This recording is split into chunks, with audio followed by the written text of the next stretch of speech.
name is Mel Novak, and as you see, I have a lot of pictures where I play villains. I've done 30 movies where 25 starring, co-starring. I've died 19 times in these pictures. But in my real life, I have a Skid Row prison ministry. 32 years on Skid Row and 29 in prisons, which all over the country. And it helps me out when they know I was the villain, and like in England, I'm in the Hall of Fame, Karate Hall of Fame in England, so that helps out. Probably in Bruce Lee's Game of Death. And I play Stick, the assassin, and most people have seen that. I loved working with Yul Brynner and Steve McQueen. But that one I think is most memorable. I spent 7 weeks in Hong Kong. But that was really fun. Hi, I'm Elise Muller. I'm from Chicago, and I am based in Los Angeles. I've done lots of film and TV of the sci-fi horror fantasy genre, I guess you would say. Quite a bit, actually. I did 2 shark movies in Bulgaria. Count them 2. One was Hammerhead with William Forsythe and Hunter Tylo. And that's here. That was for Sci-Fi Channel, because we were Movies of the Week for Sci-Fi Channel. I did Raging Sharks, and that was with Corbin Bernsen. And I did another film called Starfire Mutiny in the Czech Republic. So, and I like to pick up the languages as I'm there, by the way. Yaksimate. That's how are you in Czech. Blagodaria. That's thank you in Bulgarian. You're like, great. And I also produced a film. I actually produced this film right here called The Interplanetary Surplus Mail and the Amazon Went from Outer Space. So it was sort of a takeoff of the 1950s. That's for me. I added that. I was born and raised in Pittsburgh, Pennsylvania. And I had 60 scholarships in football all over the country. But I signed a pro baseball contract with the Pittsburgh Pirates. And a year and a half later, I had a massive rotator cuff tear, and I ended up being crippled 5 years. I was a gimp. And it was very difficult because everybody knew me back there, and all you'd hear is you should have gone to college, you could be in pro football, woulda, coulda, shoulda. So I moved to California. There was a guy that I played pro baseball with, and they had an apartment house. So I came out and didn't think about acting really. And I got a job at an insurance company, and this gal said, Mel, you really look great in clothes. My cousin is a modeling agent. Would like to meet her. Started out with modeling clothes, magazines, and whatnot. Then they sent me to acting schools, and it's real difficult, music industry, the acting industry. But I was smart because I learned about camera technique and cold reading, and took my time and didn't sell my soul. So the first really good role I had in a movie was Black Belt Jones. Well, it started out, I went to a theatrical musical theater camp.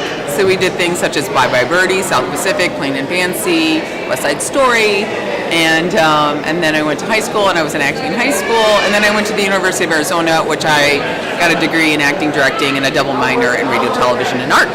And then from there, I was modeling in Chicago, and I came to Los Angeles, and I was acting and modeling. My first job actually in Los Angeles, I was a PA.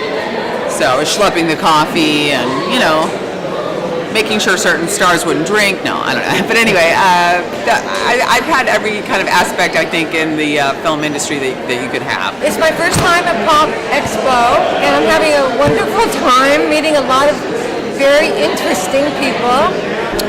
I got started in the show business when I was in 2nd grade. I was playing an elf on stage in a play, and when I was playing that elf, I knew acting was the thing for me. I wanted to play Santa Claus, but they wouldn't let me. They made me play the elf. So I got the bug when I was a little kid. I have Club Utopia, which is a film that I shot in Canada, and that's going to be coming out soon. And we went to a couple festivals with that, the Hoboken International Film Festival in New York. And they're going to do a couple other festivals. I'm not sure if they're going to do Toronto or if they're going to do here. So that's not released yet, but that will be. I have 3 films that are in the works right now. One again in Canada, one in Los Angeles and one in Vegas, but they're all sort of pending. Based drama, comedy. I'm really good at comedy, actually. Oddly enough, I dry senses of humor is sort of my niche. The first role I ever did was roller boogie. I played a roller skater with Linda Blair, starred in the movie. The first big movie I had was this one here, All the Marbles, with Peter Falk. Oh my God, that's awesome. God bless his soul. And I played a lady wrestler, and they saw 2,000 girls, and they narrowed it down to 12. And they initially looked for wrestlers to train to act. And Robert Aldrich, God bless him, rest his soul, couldn't find wrestlers that could act, so they went the other route and looked for actors to train to wrestle. Now, growing up a tomboy, I could do anything except ride motorcycles. My dad wouldn't let me. So I went to wrestling school. They narrowed it down to 12, then they narrowed it down to 4 and sent us to wrestling school for 3 months.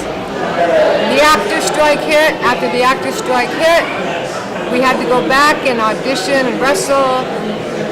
Here's me jumping off the ropes and all the marble. And the director increased my role during the movie, and then he said, I'm going to take you to Hong Kong. We're going to finish the Bruce Lee movie. And that was really, really great. We had, they had a premiere up at the Chinese Roman Theater.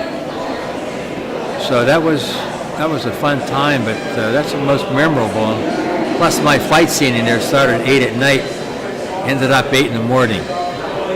And they had the rain machine going on. I'm always playing trophy wives or girlfriends that their husbands are cheating on, and I become a bad stripper, or owning the club at the end, or I go into an underground world of S&M and bondage, but coming into my own, basically.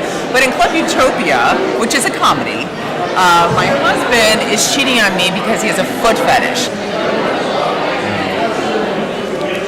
And the director said, narrowed it down to 4, and the whole studio brass was there. David Beagleman, Bob Mackey designed our costumes, the dude Robert Aldrich, everybody was there. And after it was all over, they told us to go to Robert Aldrich's office, and there was only 2 openings and 4 girls. One of the girls broke her arm a week before, something like that, so she was out. So they called one of the girls in first, she was out. They called me in. Robert Aldrich says, well, you worked really hard, you worked your butt off, and he just kept looking out the window. And I said, and he says, but you don't want me for the movie, do you? And he said, no, but you're not going to play the role you wanted to play. You're playing Molly. And I said, you want me in your movie? Are you crazy? The funny thing is about that is that we had a lot of people interested in the foot fetish aspect of the film, which I guess some were, wanted to see more of my feet. But I thought that was an interesting, what's the word? Edge of the film that I didn't even think about. Consciously. But so I'm hoping to do more foot fetish films. No, I'm kidding. I was a kid. I was like 18 years old. He said, go out and tell Vicky it's bad. He's Vicky Fredericks, the other girl. He said, Vicky got it too, but don't tell her. Don't tell her. Just go outside and tell her that. Make her think she didn't get it. Tell her it's bad. So I went outside and Vicky says, what happened? And I said, well, Robert Aldrich wants to see you, and it doesn't look good. She said, what? I said, I'm really sorry, Vicky. And so she went in, and I heard her screaming from inside, I'm going to kill you, Lorraine! I'm going to kill you! When things don't go well in the industry, how it is, I go to Skid Row. No matter what you're going through, it can be worse. Then you go into the prisons. Like I'm going back to Pelican Bay in September. It'd be my 9th time. This is the worst penitentiary in the country. These guys have 100 years, 200 years, 300 years, never ever get out. One guy in Florida had 999 years and 99 days sentence. Could you imagine waking up in the morning? So, but what I do is I watch the inmates. I learn because I play villains. See, what could I get from this guy, from that guy? And I had mafia people, and sometimes the ones who are really nastiest, they don't even look like a villain. Okay, so I speak 9 languages at a kindergarten level, so I'm going to say a couple different phrases in a couple different languages. Shukifak habibi, yala akinta pakna, shatra belakho kuba, merci. Manishma, kopasata lalakov barak Hashem, toda. Je m'appelle Elise, on voit le plage. Blagodaria zdrasti, как si dobre kokostrova. Yaksimate ano ohoy to prosim. Obrigado, aparisto, arigato. One of my favorite places in the entire universe is Spain. The loveliest people I have ever met in my life, next to Australian people last year I met, but the Spanish people are grateful, want nothing from you, and love you, and have no agenda, and have no motive. When I started the paranormal, it started off as an interest from childhood. My mom moved us into a lot of haunted homes. When I would go to school, I would talk about all these spirits and things I would see, and I realized that wasn't normal for kids to be dealing with. I thought it was totally normal, which is why I told everybody. It became kind of an obsession after that. In my early 20s, I was given an opportunity to join a team in Ventura, California, where they gave me the chance to actually learn and study the afterlife, which was really nice. Eventually that led into me joining Ghost Hunters and joining the TAPS team. You can follow me anywhere on Instagram or Twitter. My handle is Ashley Trobe, ASHLEYTROUB. Same thing as Facebook. I try to keep all of them pretty simple, pretty easy to find. So anytime you look up Ashley Trobe, I should show up on any social media platform. The next event I have coming up is in August, I believe. It's going to be the Las Vegas Paracon. We'll be out there. We'll be partying and investigating. We'll have a huge convention. It's really awesome every year. If you haven't heard of it, I really suggest you check it out. Las Vegas Paracon. There's a couple other festivals or other expos that I'd like to visit. I don't know about Comic-Con, or there's WonderCon. I guess WonderCon's supposed to be really good. I'm not sure exactly which ones I'm going to be doing next, but